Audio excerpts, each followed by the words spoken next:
saya ucapkan terima kasih kepada adik-adik yang menyempatkan waktunya hari ini, dan Bapak Ibu Guru juga yang mensupport kegiatan kami, yang insya Allah kegiatan ini positif. Nah, jadi adik-adik di sini tujuan kami adalah sosialisasi terkait asrama.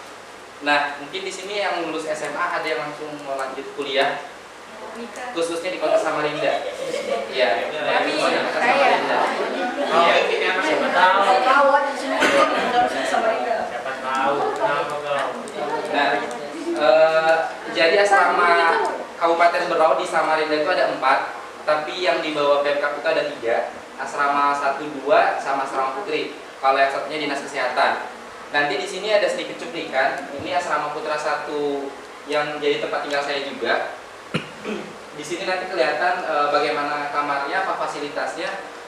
Di akhir sesi nanti ada tanya jawab. Jadi kalau ada kurang jelas, tanyakan aja.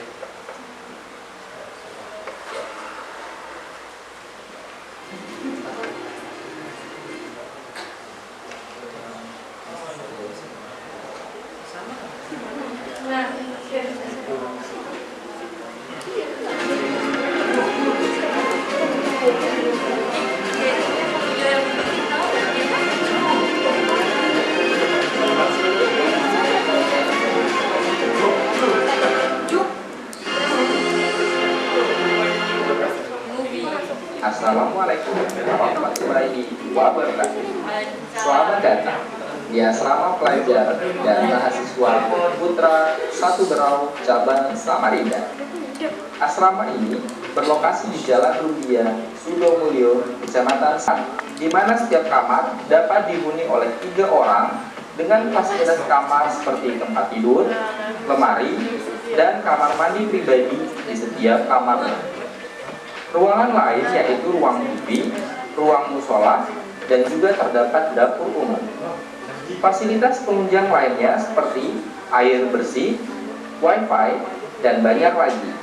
Semua fasilitas yang disebutkan tadi gratis atau tidak dipungut biaya sepeser pun. Dengan bergabung menjadi warga asrama, keuntungan lain yang tidak kalah penting yaitu dapat membangun relasi sesama warga Berau di Kota Samarinda. Asrama pelajar dan mahasiswa Putra 1 Berau juga aktif melakukan kegiatan olahraga seperti futsal, badminton, voli, dan olahraga lainnya. Keuntungan lainnya yang akan adik-adik dapatkan seperti soft skill, kepemimpinan, public speaking, dan banyak lagi.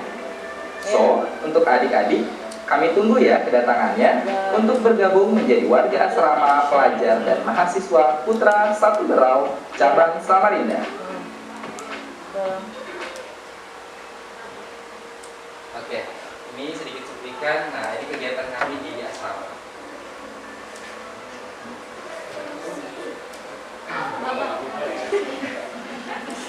Ya, jadi di asrama itu juga aktif olahraga, mau itu asrama putri, asrama putra itu pasti aktif olahraga. Kegiatan lain itu setiap di hari Minggu biasanya kita gotong royong untuk bersih-bersih asrama.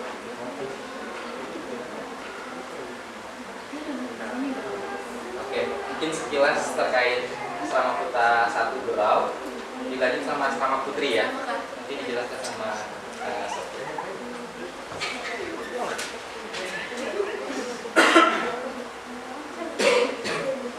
Selamat pagi semuanya. Pagi. Di sini saya akan memberikan pemaparan sedikit tentang asrama Putri Berau cabang Samarinda. Jadi asrama Putri Berau ini gedungnya ada 2 lantai. Untuk tempatnya itu di Jalan Pramuka 2A nomor 72. Untuk adik-adik yang akan kuliah di Samarinda khususnya seperti kampus Unmul, Widyagama, STIMI, dan UMKT itu dari asrama putri itu terjangkau tempatnya, jadi dekat. Jadi bangunannya ada 2 lantai. Untuk kamarnya itu di asrama putri ada 8 kamar, ada 3 kamar di lantai 1 dan 5 kamar di lantai 2. Setiap kamarnya itu bisa dihuni 2-3 orang karena kita menggunakan ranjang tingkat. Terus di dalam juga ada lemari. kamarnya cukup luas. Lanjut. Nah, di dalamnya sudah ada ruang tamu, sudah dilengkapi dengan meja dan sofa. Terus ada ruang televisinya juga, jadi ada TV, kita bisa nonton bersama di sini. Lanjut. Ada ruang belajar. Nah, biasanya kalau misalnya ada tugas kampus atau apa, itu biasanya kita bisa ngajakin teman-teman kita buat belajar bersama di asrama karena kita punya ruangan. Lanjut. Ada garasinya juga, jadi mungkin adik-adik yang membawa kendaraan, di sini ada garasi. Jadi untuk kendaraan di sini aman. Untuk dapurnya kita dapur umum, sudah dilengkapi dengan kulkas, ada meja makan, kompor, dan peralatan masak lainnya. Untuk ruangan mencucinya khusus di asrama putri kita ada mesin cuci. Jadi untuk mencucinya kita nggak cuci manual lagi. Untuk kamar mandi, ini kamar mandi umum. Ada 4 kamar mandi. Untuk tampilannya bisa dilihat ya. Ini bagus cowok ini. Hai, cowok kan ini. Lanjut ya. Untuk di lantai 2-nya itu ada meja. Biasanya ini dipakai buat meja belajar. Terus ada lemari juga buat naruh buku, naruh helm. Terus kita ada balkon juga. Biasanya kalau belajar kelompok nggak di ruang belajar, kita bisa belajar di balkon atau di ruang tamu tadi juga bisa. Untuk fasilitas di samping asrama kita ada gazebo, ada taman, ada lapangan juga. Jadi biasanya kita olahraga bisa di asrama, ada di samping. Jadi untuk tampilan halaman depannya. Nah, jadi di asrama itu sudah ada fasilitas penunjang seperti air bersih, wifi dan listrik, semuanya gratis karena dibiayai oleh pemerintah daerah. Nah, ini mungkin untuk kegiatan-kegiatan olahraga di asrama putri. Biasanya kita ada olahraga futsal, badminton, voli dan lain-lain. Biasanya nggak cuman olahraga kita anak asrama putri aja. Biasanya kita sama-sama dengan anak asrama putra atau kita mengundang organisasi atau UKM kampus. Jadi kita biasanya olahraga bersama. Kalau nggak di asrama, bisa juga di GOR. Lanjut. Nah, ini untuk dokumentasinya. Kita juga biasanya kalau hari-hari besar nasional dan keagamaan kita ada agendanya. Seperti misalnya untuk yang beragama muslim itu ada kegiatan yasinan bersama. Dan untuk yang non muslim juga ada kegiatan doa bersama. Itu antara anak asrama atau juga dengan gabung dengan asrama putra. Lanjut. Nah, jadi tinggal di asrama putri itu banyak sekali manfaatnya. Kenapa tinggal di asrama, fasilitas ada lengkap dan dibiayai pemerintah. Kita datang ke Samarinda tinggal belajarnya aja yang digiatkan. Di sana juga kita diajarkan bagaimana karakter mahasiswa. Jadi untuk masuk ke asrama itu kita dilatih mulai dari etika, disiplin, jujur, tanggung jawab. Karena di asrama itu kita punya struktur kepengurusan. Jadi kalau misalnya kita masuk ke asrama putri, asrama putra, kita diberi tanggung jawab. Misalnya masuk di asrama kita bakalan menjadi kandotan atau koordinator kebersihan misalnya. Maka kita bertanggung jawab bagaimana kita menjalankan tugas kita sebagai koordinator kebersihan. Kita menjaga asrama kita supaya tetap bersih, gedungnya ini kita rawat supaya bisa berlangsung lama untuk adik-adik kita selanjutnya. Jadi fasilitas ini bisa dinikmati untuk lama gitu. Ya, jadi adik-adik kita tunggu kedatangannya untuk adik-adik yang akan melanjutkan perkuliahan khususnya di Samarinda. Silahkan masuk ke asrama Berau. Ya, sekian dari saya. Terima kasih. Selamat pagi. Ya, mungkin ada tambahan lanjutan. Ini untuk asrama Putra 2. Kebetulan ini baru selesai renovasi. Oh, gedung baru. Iya, gedung baru. Nah, jadi ini untuk sekarang kemarin seperti ini tampilannya, tapi sekarang udah direnov, sudah selesai. Ini kurang lebih ada 13 kamar. Untuk kapasitasnya kurang lebih sama 2-3 orang. Kamar mandinya ada 4 dan WC-nya 2, ada ruang ruang tamunya juga sudah ada TV, sofa. Untuk fasilitas seperti wifi, listrik itu semuanya sudah ada dan gratis. Ya mungkin itu saja penyampaian dari saya. Untuk adik-adiknya mungkin ada yang ingin bertanya, saya persilakan.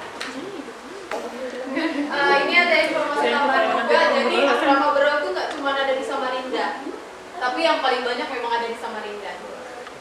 Jadi di Jogja ada asrama putra aja, di Malang asrama putra. Nah di Samarinda asrama putranya aja ada 3, asrama putrinya 1, Makassar putra putrinya 1, Banjarbaru putra putrinya 1, dan Tarakan juga putra putrinya 1.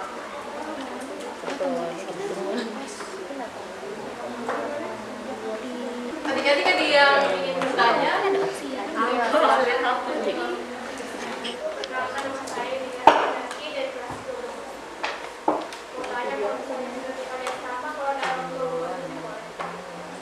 Ya saya jawab. Jadi asrama itu kan kita tinggal di situ bukan berarti kita ada, keluarga kita kalau memang ada keperluan dan menginap di asrama juga boleh. Yang penting kita sebagai warga asrama ada koordinasi dengan pengurus asrama. Semua asrama sih, asrama putra, asrama putri, semuanya bisa. Kalau apalagi keluarga ya, orang tua misalnya, boleh dong menginap di asrama. Mungkin ada pertanyaan lain? Nah, di sini ada kontak person yang bisa dihubungi untuk yang Aswadi itu Asrama Putra 1 Kabupaten Berau. Itu ada kontak personnya. Nah, kalau mau DM di Instagram juga bisa. Itu nama Instagram asrama kami. Tommy ini orangnya berhalangan hadir, ini asrama Sepaja 2 yang baru selesai direnovasi. Itu Instagramnya juga KC Asrama Putri yang tadi dipresentasikan oleh Kak Sofi. Dan untuk tambahan adik-adik, nanti kan selesai SMA ini kalian pasti ada SNPTN sama SBMPTN. Untuk SBMPTN, kalau adik-adik nanti mau tes ke Samarinda khususnya, daripada kalian ngekos seminggu atau buka penginapan selama seminggu di asrama, kalian bisa tinggal sementara selama SBMPTN. Boleh Pak? Boleh. Iya, daripada buka kos-kosan kan. Iya. Ada syarat. Nanti untuk tanya lanjutnya silakan hubungi aja. Soalnya biasanya kan kita prepare gitu berapa orang yang menginap di asrama. Jadi silakan dihubungi mungkin H-2 atau H-3 sebelum berangkat. Silakan dihubungi aja asramanya masing-masing. Untuk menumpang sementara untuk SBMPTN itu ada persyaratan, yang penting KTP-nya orang Berau. Iya. Iya. Gitu ya, Pak. Terus sedikit tambahan adik-adik, kalau ngekos di kota Samarinda itu paling murah itu 500.000. Itu kamarnya 2 kali 3, itu agak sempit. Itu agak sempit. Tapi kalau kalian mau kos-kosan yang agak luas itu 7,5 biasanya, 750. Nah, dengan adanya fasilitas asrama ini, kalian bisa menghemat biaya tempat tinggal selama berkuliah di kota Samarinda. Jadi kalian tinggal memikirkan biaya kehidupan sama transportasi kalian ke kampus. Untuk biaya tempat tinggal, fasilitas semua dibayarkan pemerintah. Kayak gitu. Sama tadi itu ya keluhannya jam pulang. Sebenarnya karena kita sudah dewasa, ketika kita ada tugas yang memang mengharuskan kita pulangnya di atas jam 10, yang penting koordinasi dengan orang asrama. Mengerjakan tugas kelompok atau tugas yang lain, nginap di kos teman juga nggak apa-apa, yang penting koordinasi. Karena selama kalian tinggal di asrama, kalian menjadi tanggung jawab orang asrama. Kalau ada apa-apa, pasti orang tua kalian menghubungi orang asrama, kayak gitu. Kak, Ya. saya dari kelas kelas IPS 2. Ini misalnya kami tinggal di sini, ada batas tahunnya nggak? Jadi untuk asrama putri khususnya, tapi mungkin secara umum asrama putranya juga seperti itu. Jadi untuk adik-adik yang kuliah misalnya D3, S1, kalau untuk D3 maksimalnya 4 tahun, untuk S1 maksimalnya 5 tahun. Tapi itu tetap ada pemantauan juga dari pengurus asrama. Untuk tambahan juga misalnya di Samarinda itu kan rawan banjir ya. Jadi untuk asrama ini khususnya, asrama Berau tidak ada sih yang kena banjir. Jadi semuanya aman.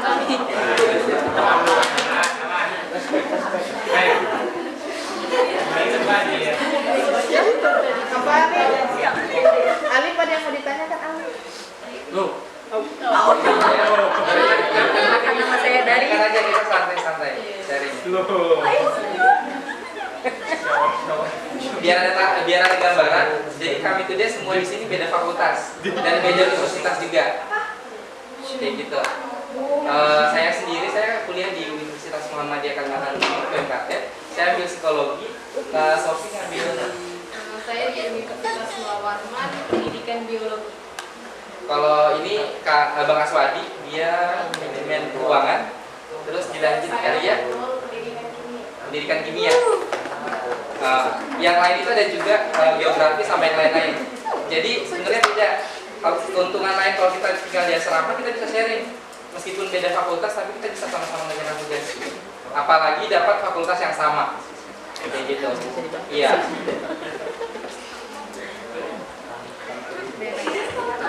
Nah, khusus untuk warga Berau, ya, mahasiswa Berau, ada organisasi di sana KPMKB, Keluarga Pelajar Kabupaten Berau. Nah, oh ya, siswa Kabupaten Berau.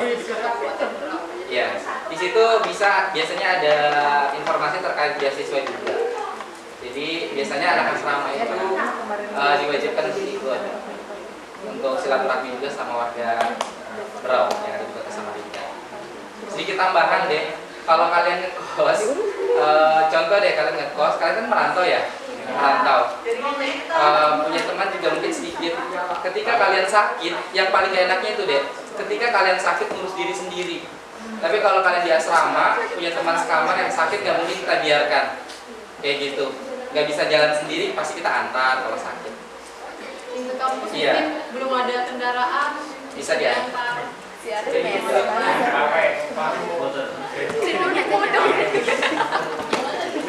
Terus ada yang belum punya laptop, ada tugas bisa pinjam laptop teman yang lain. Kayak gitu kita tinggal di asrama itu kita jadi keluarga deh, kayak gitu. Saling membantu.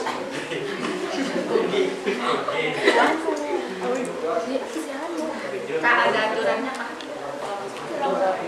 Selama di asrama.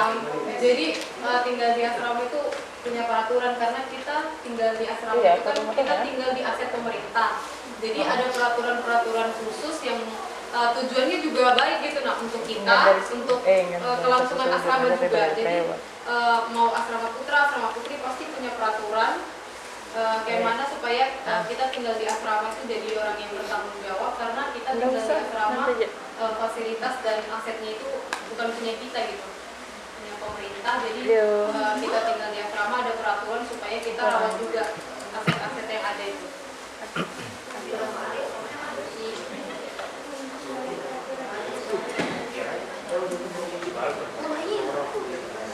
Ada lagi yang mau ditanyakan?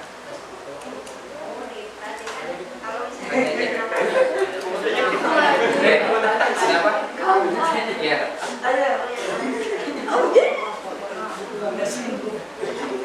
Apa Lip? Ada yang Alif kayaknya mau kenalan. Dari SMA sini lumayan banyak juga masuk asrama. Yang sekamar sama saya itu ada Carlos Saseto. Mungkin kakak kelas kalian, ya. Carlos. Lumayan banyak dari Transbangun masuk. Khususnya di asrama Sempaja. Iya, Bang Saru juga.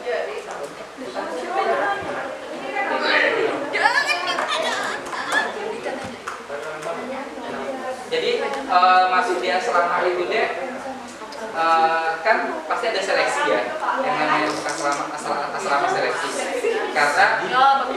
Karena kita tidak mengikuti kapasitas yang ada. Nah, kalau adik-adik masuk asrama itu ada orientasi. Orientasi ini dimana kalian dilihat bisa bertanggung jawab nggak, bisa disiplin nggak. Di situ menentukan kalian dapat menjadi warga asrama atau tidak. Karena kalau kalian nggak bisa bertanggung jawab, tidak bisa disiplin, bagaimana menjaga asrama ke depannya. Karena kami mungkin akan lulus, kalian yang melanjutkan asrama tersebut, kayak gitu. Ada lagi? Tanya aja. Ya kan kalian kenal juga kan sama Ibu Rista, itu salah satu alumni asrama Putri Gurau.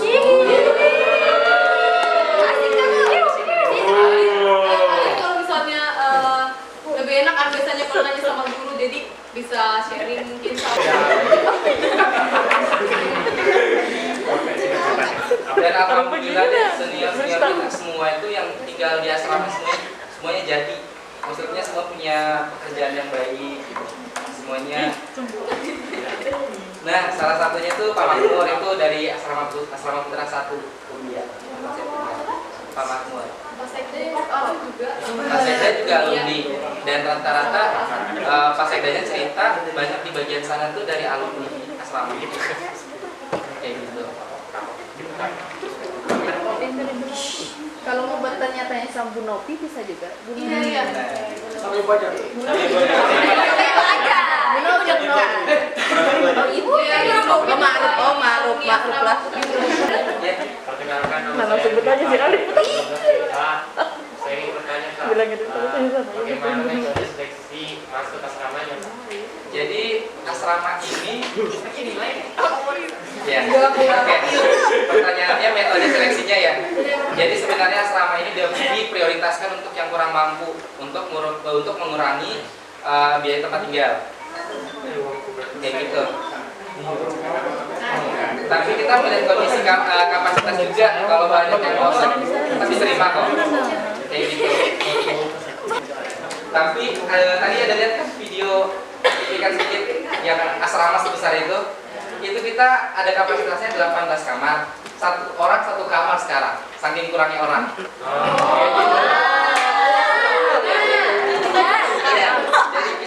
Jadi kapasitasnya banyak. Dan di asrama Sepaja pun kapasitasnya 13 kamar, itu 2 sampai 3 orang. Nah, itu banyak senior yang sekarang sudah wisuda. Jadi banyak yang kosong. Jadi semoga adik-adik berminat untuk masuk ke asrama untuk meningkatkan tongkat stafet untuk merawat asrama. Berarti untuk adik-adik yang mungkin tertarik ya masuk di asrama Putri atau asrama Putra, tadi kan ada sudah tuh Instagramnya. Biasanya untuk persyaratan dan lain-lain itu ada kita buatkan brosur melalui Instagram. Jadi bisa dicek di situ nanti persyaratannya apa saja. Misalnya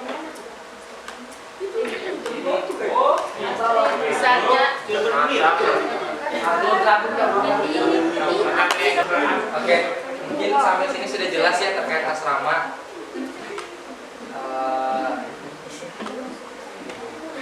Mungkin kalau yang belum ada pertanyaan saat ini tapi nanti mungkin ada bingung atau mananya, silakan hubungi aja nomor sama Instagramnya lewat DM juga boleh. Ya, kalau nggak ada pertanyaan, saya tutup. Sekian dan terima kasih. Wassalamualaikum warahmatullahi wabarakatuh. Semangat belajar. Waalaikumsalam warahmatullahi wabarakatuh.